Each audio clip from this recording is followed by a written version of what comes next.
Bem-vindos ao meu canal Conexão Criminal, espaço que a gente discute direito penal, processo penal, psiquiatria, literatura, voltado para o mundo do direito. Eu sou o Arley Belo, eu sou advogado criminalista e hoje nós vamos discutir mentes perigosas, tanto o narcisista quanto o psicopata. Eu fiz uma pequena enquete nas minhas redes sociais e, dentre os temas lá que eu dispus, nós tivemos vencedor esse tema, mentes perigosas. O narcisismo, a psicopatia entram no mundo do direito cada vez com mais importância, porque nós temos quadros de falsa acusação e esse grupo, o grupo B, que nós falamos, da psiquiatria norte-americana, aqui estabelecido no DSM-5, que são os narcisistas, psicopatas, borderlines e os histriônicos, eles têm uma característica de manipulação, uma característica de vitimização. Eles constroem narrativas, eles mentem, eles distorcem os fatos, eles fazem falsas acusações gravíssimas, colocam pessoas inocentes na cadeia, enquanto você tem pessoas culpadas soltas. Então, eles distorcem esses fatos e, por isso, o direito cada vez mais precisa se atentar a isso e enxergar esse tipo de quadro. Eles se colocam como vítimas e, normalmente, o ser humano empata, ele quer abraçar a vítima, mas ele não percebe que aquela pessoa que está se passando por vítima é, na verdade, o algoz. E aí a gente precisa observar a importância desse tema, tanto no tribunal, por causa das falsas acusações, quanto nas relações interpessoais, porque você se relacionar com esse tipo de gente, você vai entrar no buraco que eles estão. Quando você dá a mão para tirar essa pessoa da onde ela está, vai acontecer exatamente o contrário. Ela vai te jogar para esse lugar.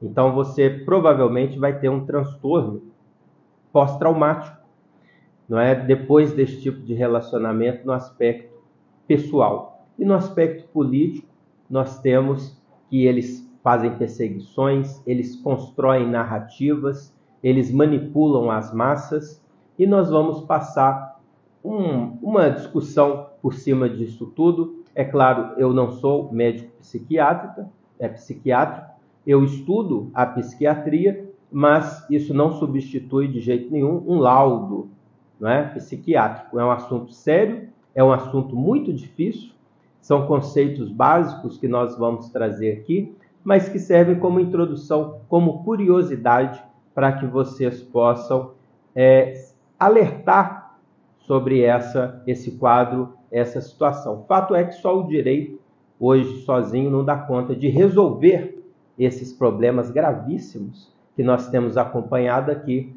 do nosso escritório.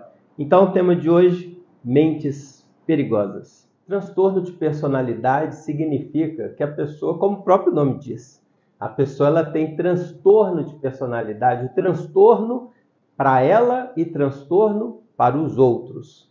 Ela tem um comportamento que vai trazer sofrimento para ela e para os outros. Esse comportamento, ele tem as suas características de inflexibilidade, de padrão que o DSM-5 traz, ali as suas características, mas que destoam das características das expectativas sociais, das expectativas culturais. Por exemplo, você espera que uma mãe trate bem os seus filhos, mas você tem um caso que uma mãe corta o cabelo da sua filha, raspa o cabelo, xinga a menina, bate na menina, deixa presa, tem esse tipo de comportamento. Está saindo do padrão, você tem que investigar a existência, a ocorrência de um transtorno de personalidade, porque quebra aquilo que se espera culturalmente, dos valores culturais objetivos dentro da sociedade.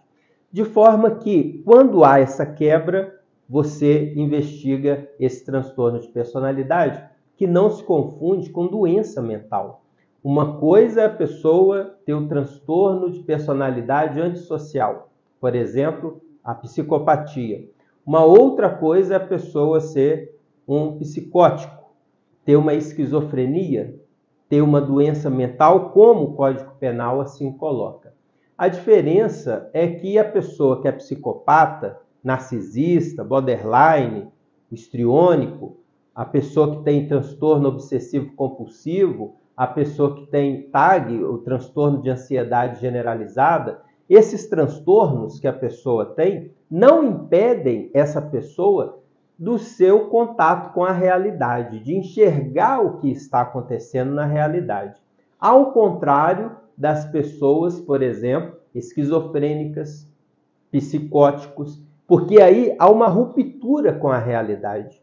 A pessoa, ela perde o senso da realidade. Ela não se encontra mais nesse espaço físico, ela não escuta, ela não enxerga, ela não tem os aspectos sensoriais da realidade. É tudo criado pela mente dela.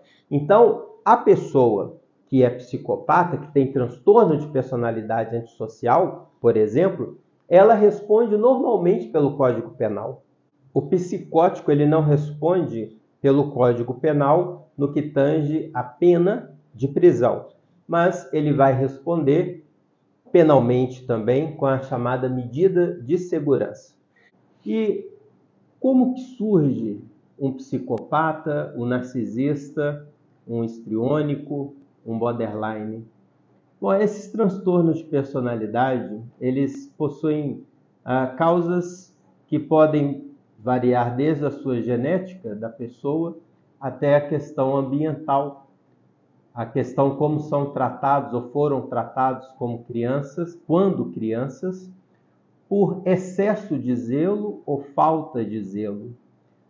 A gente pode dizer, hoje os estudos indicam que o psicopata, esse que tem um transtorno antissocial mais grave, mais acentuado, que é o psicopata, ele tem mesmo diferenças físicas cerebrais. Do procurador da Regional da República da 4ª Região, Dr. Ângelo Roberto Ilha da Silva, culpabilidade, capacidade penal reduzida e neurociências, o caso da psicopatia, onde ele trata aqui um estudo sobre a diferença cerebral, física, do cérebro do psicopata.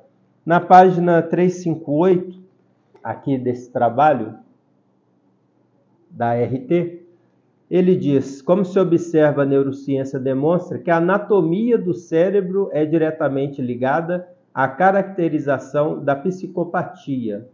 Ou seja, através da ressonância magnética da neuroimagem, é possível aqui nessa parte frontal do cérebro você observar diferenças na neuroimagem de uma pessoa que é psicopata, de uma pessoa não psicopata.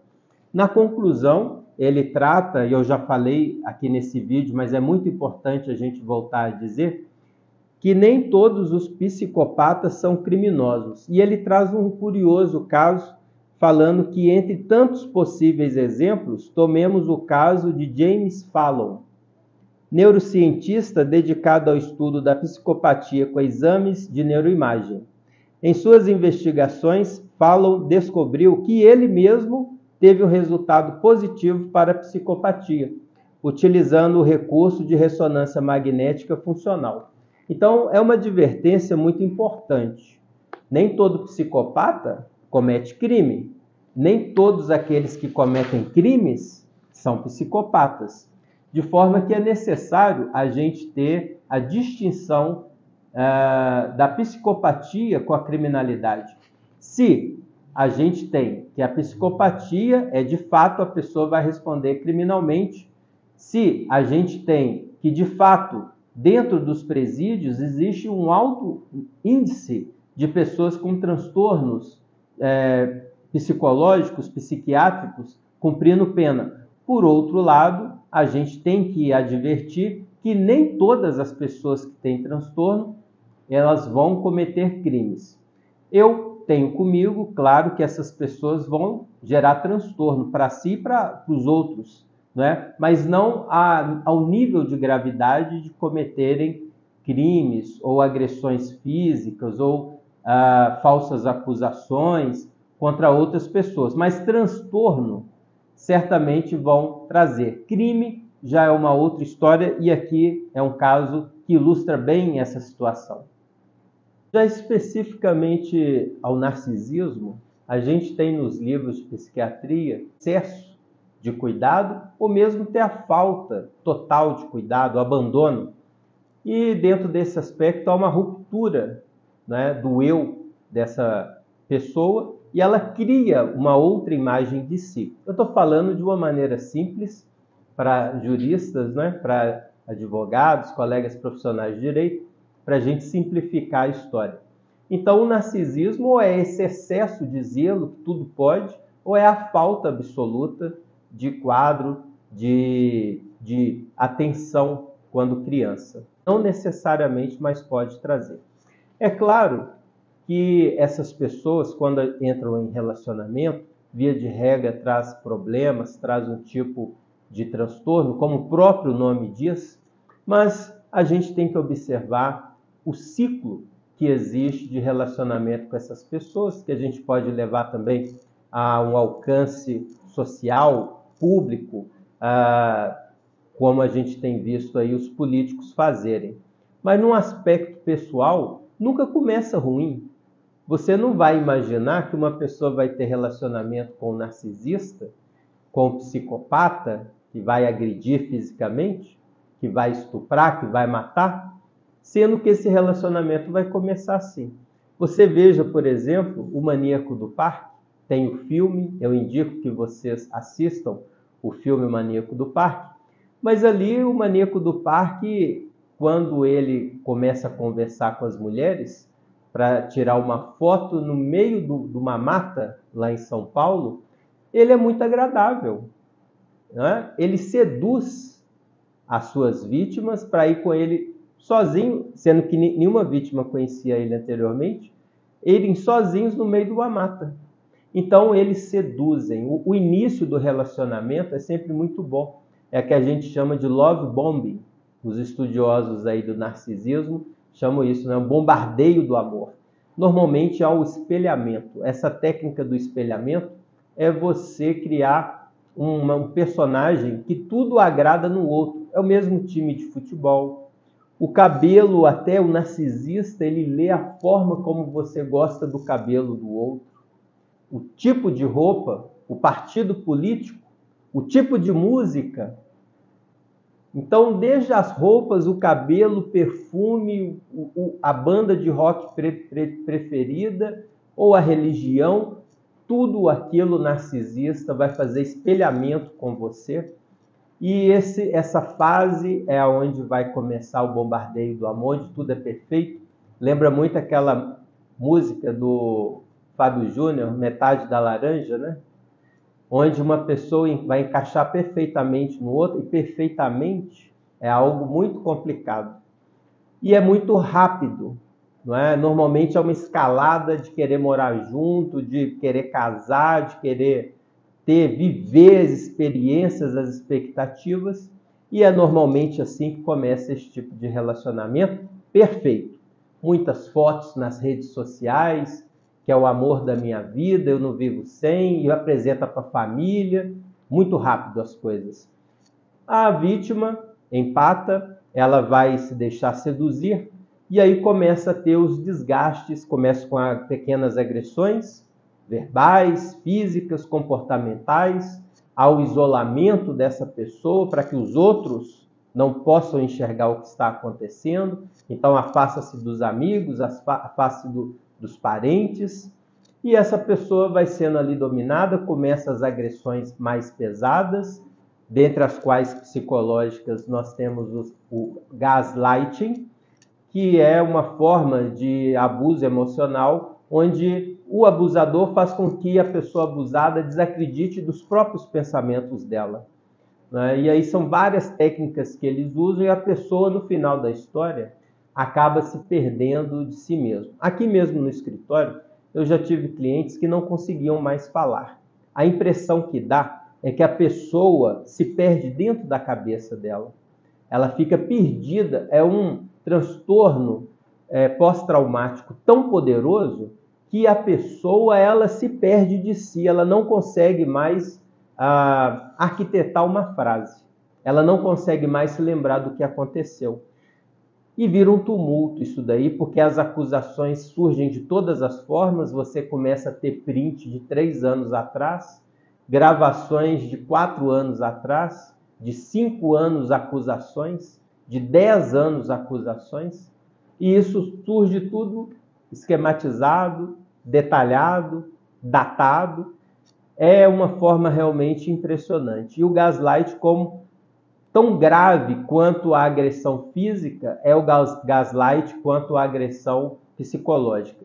Tem um filme norte-americano, por isso o nome Gaslight, de 1954. Aqui no YouTube você pode ver como que se dá esse processo nessa filmagem norte-americana que deu nome a esse tipo de abuso. E depois que você tem todo esse quadro de abuso, de agressões, ao descarte narcisista. Tem um vídeo aqui no YouTube também que eu fiz, especificamente sobre o descarte. E depois do descarte não acaba, não. Depois do descarte tem o hoovering, que é o sugar de volta. Não é porque o narcisista, o psicopata, via de regra, ele vai atrás de novo, observando que não acabou com a vítima, ele vai atrás para tentar reatar o relacionamento com essa vítima. Então você tem casos aí da mulher que esfaqueou o homem e o homem foi lá e perdoou. Do outro caso, que o rapaz lá no Rio Grande do Sul deu 5 tiros na moça e quando ele foi condenado, a moça pediu autorização para ir beijar esse rapaz. Tem aí as notícias no YouTube, na internet vocês podem pesquisar. São quadros que a pessoa está no contexto de abuso emocional. E você, para conversar, para tentar tirar essa pessoa do abuso é muito difícil, porque o narcisista, o psicopata, ele já trabalhou a cabeça dessa pessoa para ela compreender que quem tentar interferir é porque está com inveja do relacionamento, está com inveja daquele quadro, daquela situação. De forma que essas pessoas, elas não mudam. A personalidade, você não tem como mudar a personalidade de uma pessoa, ela é formada assim. Você pode até trabalhar as consequências, as comorbidades, uma depressão, uma ansiedade que você tem no narcisista, uma depressão que você tem no psicopata. Mas a personalidade é o modo como a pessoa enxerga a vida e como ela se enxerga. Isso não tem como mudar. Eu até respeito os psiquiatras, os psicólogos, alguns, que vendem tratamento para borderline. Eu respeito, mas eu tenho comigo, dentro do DSM-5, que não tem como você mudar a personalidade da pessoa. O borderline, o narcisista, o histriônico, o psicopata, ele vai continuar com essa personalidade. O tratamento que se diz, que a gente observa possível, é esse tratamento dos sintomas, da depressão, da ansiedade. Às vezes tem disforia de gênero, às vezes tem transtorno alimentar, né? Anorexia nervosa, bulimia. Você pode tratar esses sintomas que o médico vai identificar como decorrente de um transtorno de personalidade, ideação suicida. Isso tudo você pode trabalhar. Mas daí você dizer que vai mudar a personalidade da pessoa, que vai tratar um psicopata e ele vai deixar de ser psicopata? Não. Isso não é possível. A pessoa, ele vai morrer assim.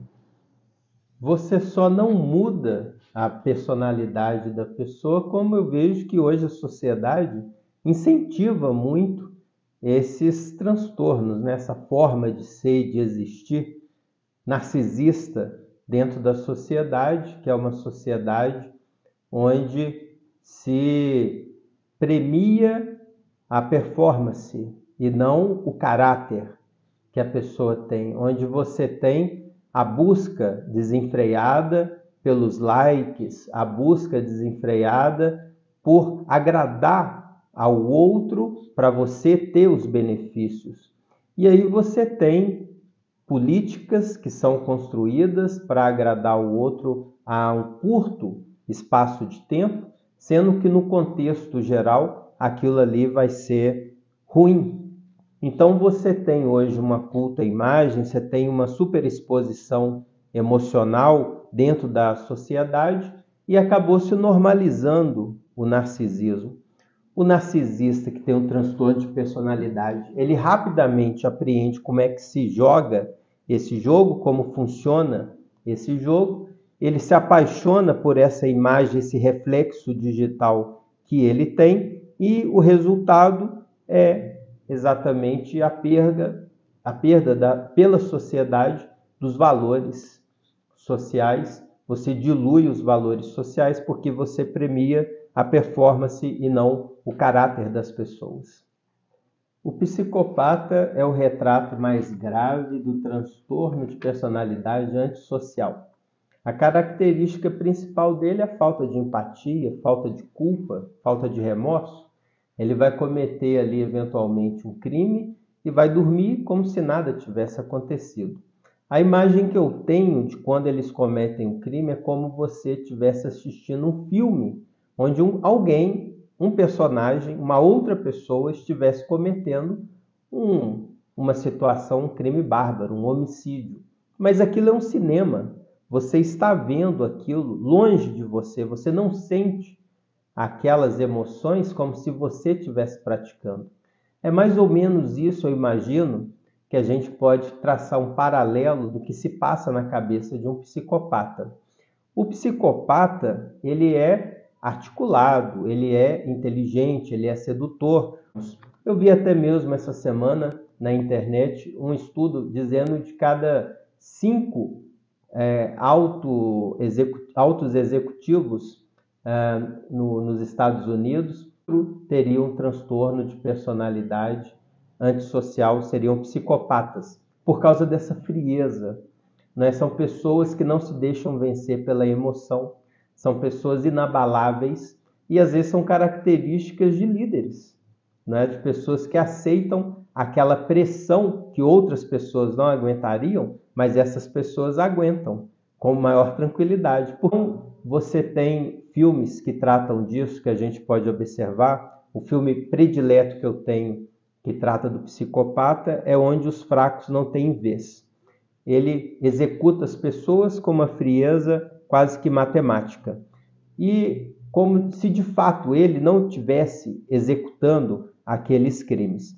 E as características do psicopata é essa ausência total de empatia, essa manipulação, uma mentira patológica, a imitação de emoções, porque ele não sente verdadeiramente, mas ele vende a imagem que ele sente, porque ele imita essas emoções que ele vê nos outros, e tem uma irresponsabilidade crônica com as tarefas, né? Não realiza as tarefas, financeiramente descontrolado, ele não assume as consequências, pode pegar um carro em alta velocidade em ruas vicinais de uma cidade que tem crianças, tem idosos, e ele não mede as consequências do que pode acontecer. Ele não tem vínculo afetivo, nem com o pai, nem com a mãe, nem com o marido, nem com a esposa. Não existe esse vínculo afetivo. Aqui no DSM-5 vai dizer as características do psicopata.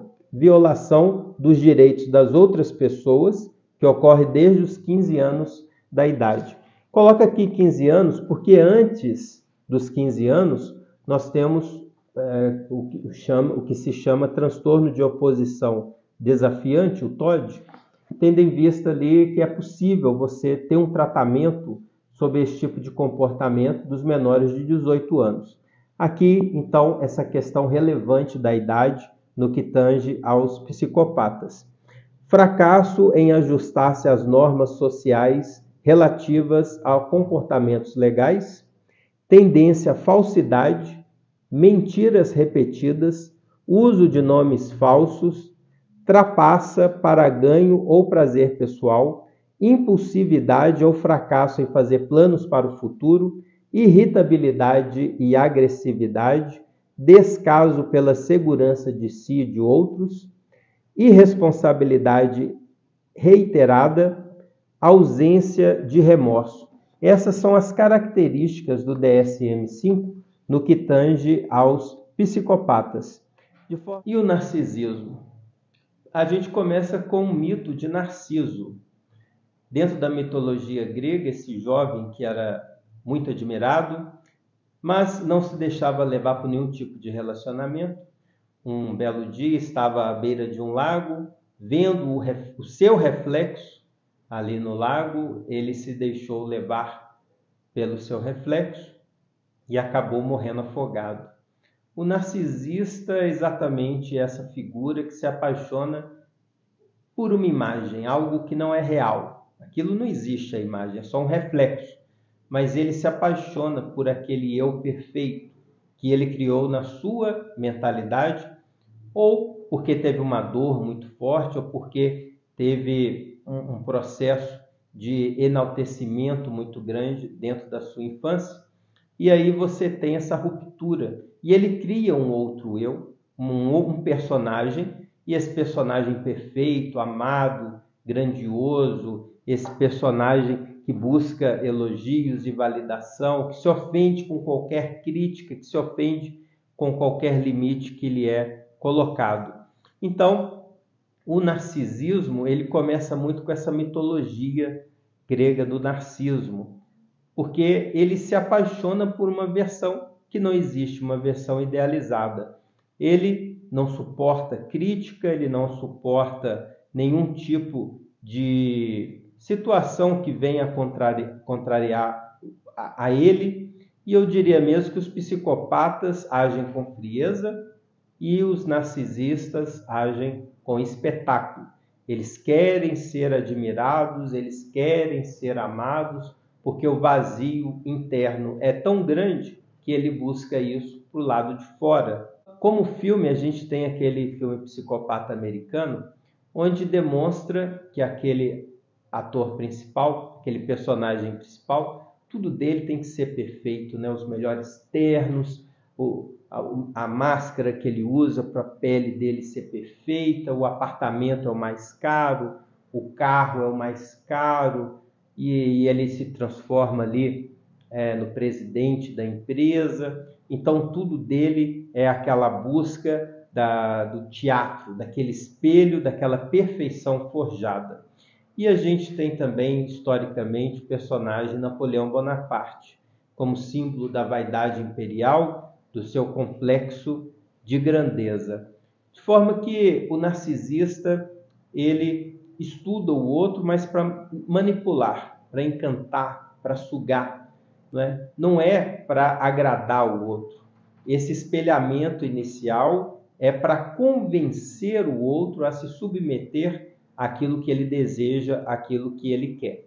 E normalmente ele consegue exatamente o que ele quer do outro, porque ele vende essa imagem que o outro quer ver. O outro não está preparado psicologicamente para se defender ou para enxergar esse tipo de manipulação, enxerga um espelho, ele se vê, a vítima se vê no outro e se entrega. Mas por trás do espelho não existe nada, só existe um vazio. Dentro do DSM-5, fala-se das características do narcisismo: grandiosidade, necessidade de admiração, falta de empatia. Então tem uma sensação grandiosa da própria importância, ou seja, ele exagera a sua importância, é preocupado com fantasia de sucesso ilimitado, poder, brilho, beleza, ideal. Ele acredita ser especial, acredita ser diferente, ser único. Ele demanda admiração excessiva, apresenta um sentimento de possuir direitos acima dos outros, seja pela sua classe, pelas suas características, pela sua forma de ser, pela sua existência. Esse tipo de pessoa acha que tem mais direito do que os outros. Então ele quer sempre uma distinção, quer sempre uma diferenciação. E usa os mais variados argumentos para alcançar isso, desde argumentos racionais a argumentos irracionais de tratamento especial, de tratamento favorável. é explorador em relações interpessoais, carece de empatia, é frequentemente invejoso em relação aos outros ou acredita que os outros o invejam. Demonstra comportamento ou atitudes arrogantes e insolenes. Esse é o quadro do narcisista. E é claro que os narcisistas, assim como os psicopatas, eles sabem seduzir. E uma das formas de sedução mais insidiosa e perigosa no contexto dos tribunais se trata do vitimismo, que merece aqui uma atenção particular para nós, operadores, pensadores do direito. O vitimismo que é essa situação da pessoa se colocar como vítima para seduzir a sua narrativa, para tomar conta da sua narrativa, para conseguir os seus objetivos, colocando como culpado aquela pessoa que na verdade é a vítima, invertendo assim os papéis, tem uma preponderância no Poder Judiciário, tendo em vista que a primeira narrativa, via de regra, tem muita força. Nós temos um discurso vitimista a depender do crime, que foi um abuso sexual, um homicídio, um feminicídio ou tentativa de feminicídio, ou uma questão racial, ou uma questão de situação financeira, de ser mais pobre ou mais rico, ou uma situação de escolha, de opção sexual, onde a pessoa encaixa aquele discurso e vende aquele discurso como se já a outra pessoa fosse culpada dentro desse enredo. Entretanto, a gente está lidando puramente com aspectos emocionais.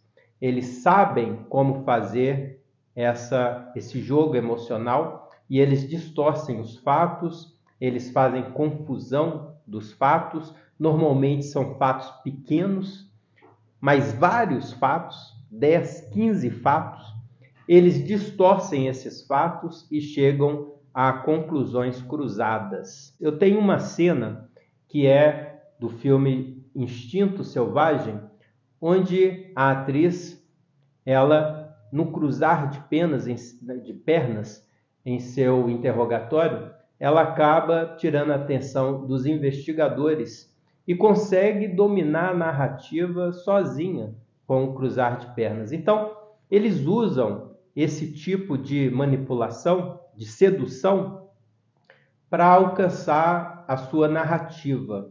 Você veja também nos filmes do 007, ele tem a sua sedução através do humor, da autoconfiança, do desprezo que ele tem com algumas mulheres que ele tem interesse, mas ele despreza e assim causa aquele vínculo com aquela mulher. De forma que existem várias formas de manipulação, não é? Mas dentro da justiça, o que nós temos observado é esse vitimismo. Porque o vitimista,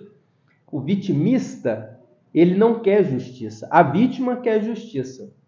O vitimista, ele não quer justiça, ele quer piedade. Ele quer controle emocional do discurso. É aquela história de que quem chora mais alto parece mais convincente. E o sistema jurídico não está preparado para distinguir o sofrimento real da teatralização emocional.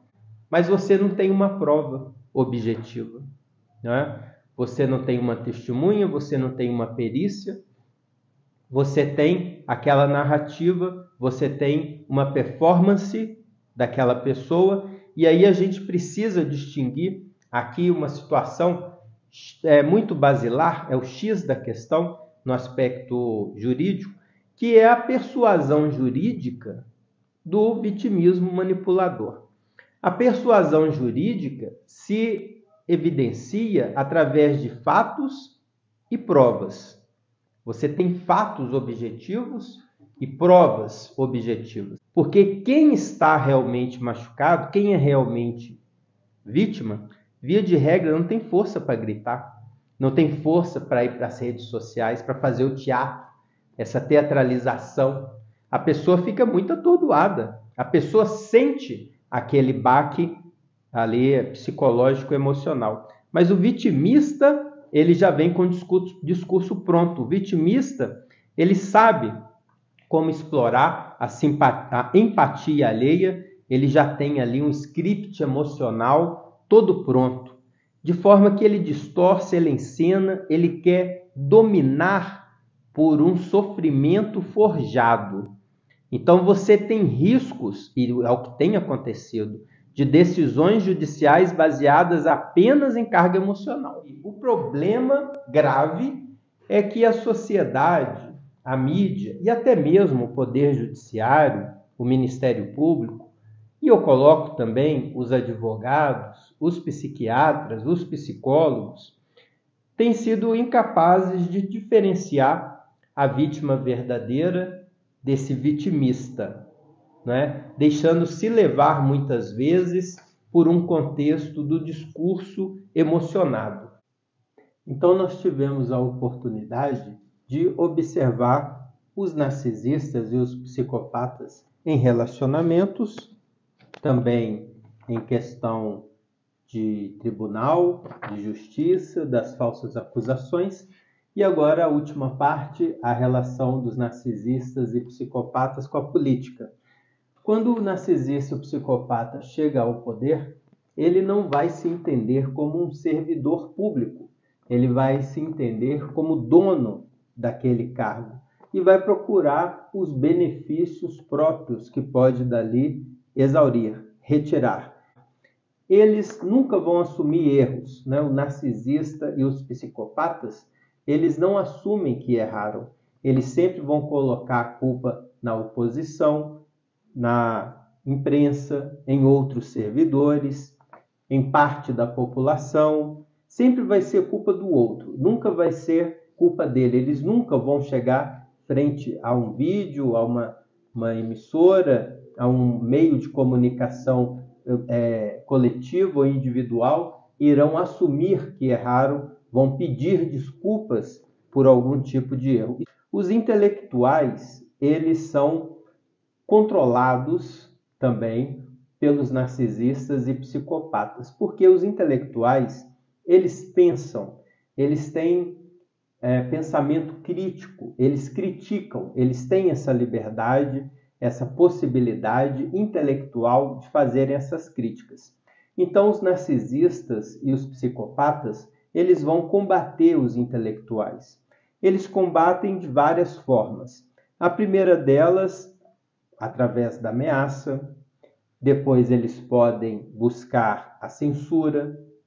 E depois, por fim, eles vão buscar comprar essas pessoas.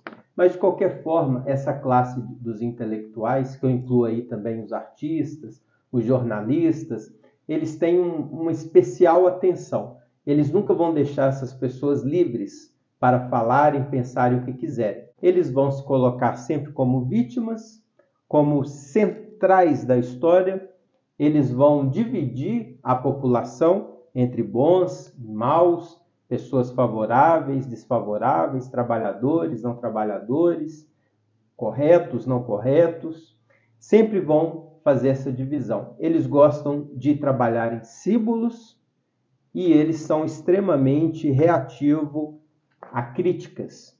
Então são essas as características dessas pessoas narcisistas e psicopatas.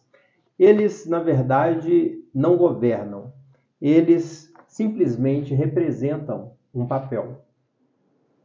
Para eles representarem esse papel, os narcisistas e psicopatas que estão na política, eles possuem armas de manipulação coletiva.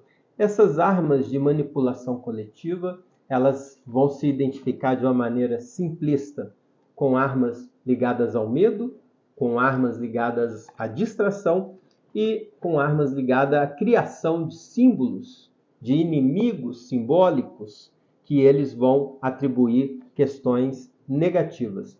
O objetivo que eles possuem é de fazer essa manipulação da consciência coletiva e assim se manter, se perpetuar no poder. Esse inimigo simbólico que ele vai criar, sendo ali uma oposição, eles vão trabalhar com medo em cima de quem atua dentro desses inimigos, dessas características que eles atribuem a esse inimigo simbólico. Se você observar, você vai conseguir identificar no aspecto histórico dos judeus e dos nazistas essas características do inimigo simbólico, do monstro, que seria ali os judeus, que naquele período histórico negro foi criado dentro dessa estrutura de perseguição, dessa estrutura de criação de medo, dessa estrutura de distorção do discurso para você ter ali um inimigo moral que precisa ser combatido, tendo elementos positivos para ser mantidos, como, por exemplo, a democracia, a justiça, a raça,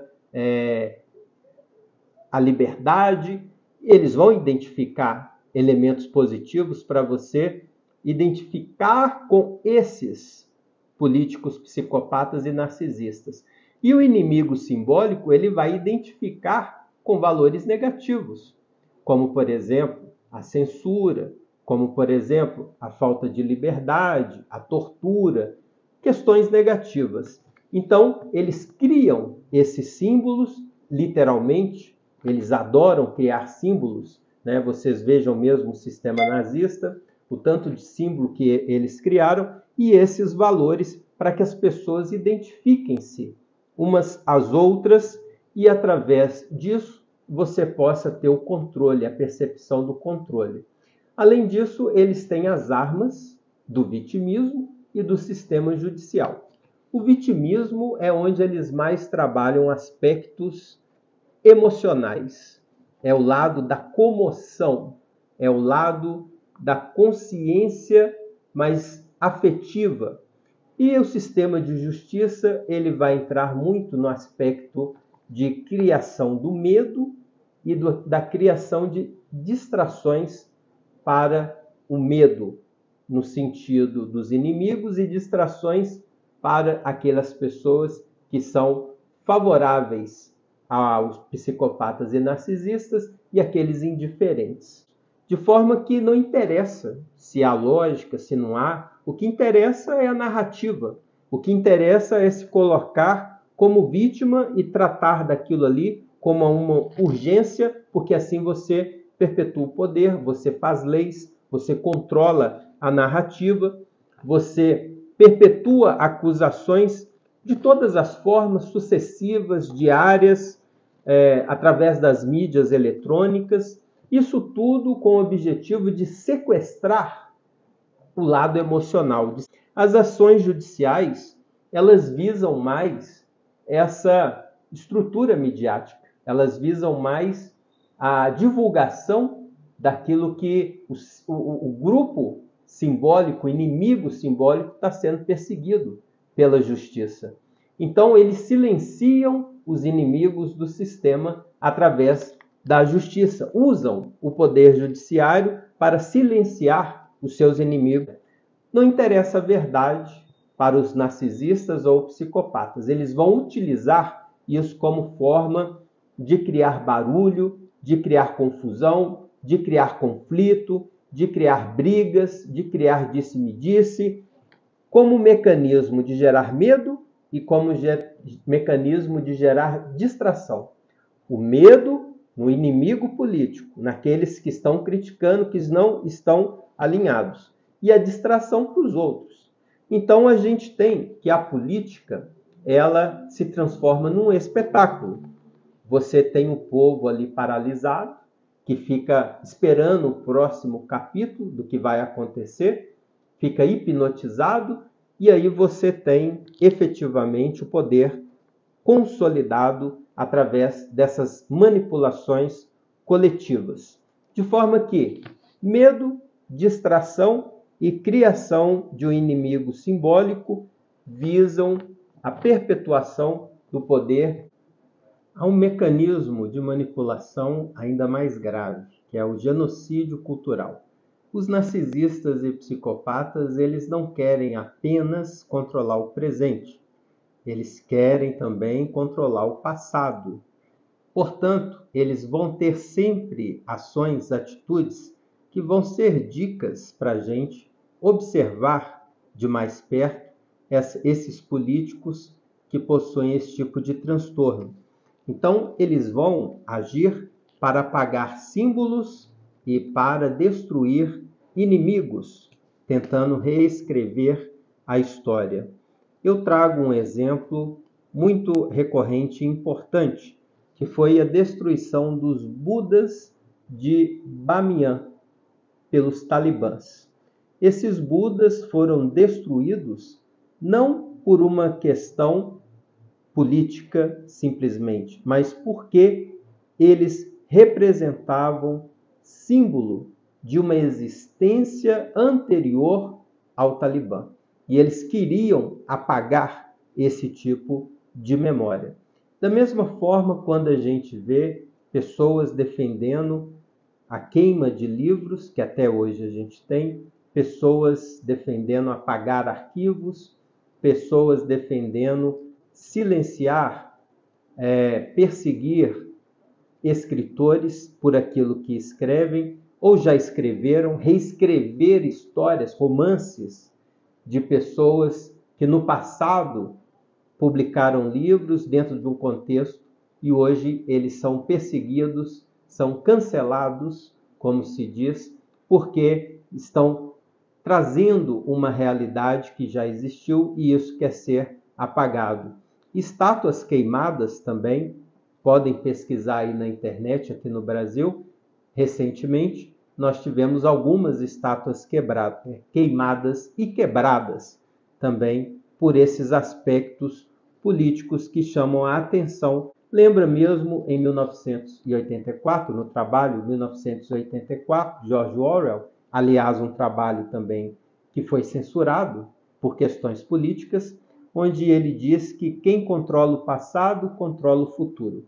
Essa percepção é uma percepção narcisista e psicopata, né? De se querer apagar o passado para se controlar o futuro. É por isso que a destruição desses símbolos de livros, cancelamentos, é sempre um sinal de tirania. Para essas mentes perigosas, a memória é sempre um risco e a verdade é um inimigo. Narcisistas e psicopatas possuem mecanismos de defesa que são bastante observáveis também. Esses três mecanismos são a projeção, a formação reativa e a perseguição. A projeção é o que eles fazem acusar os outros daquilo que são ou fazem. Podem ser através dos seus sentimentos, através das suas emoções, das falhas, dos desejos. Como disse Freud, quando Pedro fala de Paulo, eu sei mais sobre Pedro do que de Paulo. Então, quando eles chamam alguém de difamador, é porque eles difamam. Quando eles chamam alguém de ambiciosos, é porque eles têm esse desejo. Quando eles dizem que o outro é controlador, é porque eles manipulam para controlar. Basta ouvir então com atenção o que esses líderes, o que esses políticos, o que essas pessoas falam. Dar atenção ao que eles falam é observar os desejos dele. Dar atenção ao que falam dos outros é observar os próprios desejos que eles têm. Eles estão se descrevendo. O outro mecanismo de defesa dos narcisistas e psicopatas é a formação reativa. Se alguém os acusam, insinuam, eles reagem imediatamente. Eles não têm controle porque eles são extremamente impulsivos. Então, se fala que um político é corrupto, por exemplo, eles imediatamente vão fazer uma campanha anticorrupção, vão divulgar uma foto na Polícia Federal, vão fazer uns discursos objetivando estabelecer que aquilo não é verdade. Se fala sobre não terem princípios religiosos, no outro dia estão lá nas igrejas, tirando foto, divulgando aquele tipo de situação reativamente. Se suspeita-se da sua orientação sexual, no outro dia tem a foto com a família ou algum tipo de mecanismo de heteronormatividade. Por fim, eles perseguem as pessoas. Eles perseguem quem os criticam, eles perseguem a família daqueles que o criticam, eles perseguem o grupo daqueles que o criticam. Eles, nessa perseguição, podem mentir e vão mentir, fazer as suas acusações sempre com base mentirosa. A verdade é que eles nunca vão assumir a culpa por nada. Eles também não vão ter diálogo com o outro grupo, a outra pessoa. Eles sempre vão buscar a revanche, a vingança, porque faz parte da sua constituição, da sua personalidade, esse tipo de comportamento de defesa. Se você chegou até aqui, foi porque você gostou do tema. E tenho certeza que você observou que o tema é muito mais do que psiquiatria, do que psicologia. Ele envolve a mídia, envolve o direito, envolve os relacionamentos, envolve questões políticas. É um tema, por assim dizer, bastante complexo, mas que a gente observa que não é porque uma pessoa diz que é vítima que de fato ela seja vítima. Choro nunca foi prova. Então é necessário a gente saber quem é vítima, quem está chorando, se está dizendo a verdade ou não. Porque são mecanismos, são atitudes que pessoas narcisistas e psicopatas usam diuturnamente para manipularem os outros. Se você gosta desses assuntos de psiquiatria, direito penal e literatura, este canal é seu. Essa é a nossa luta, a luta pela verdade. Até breve.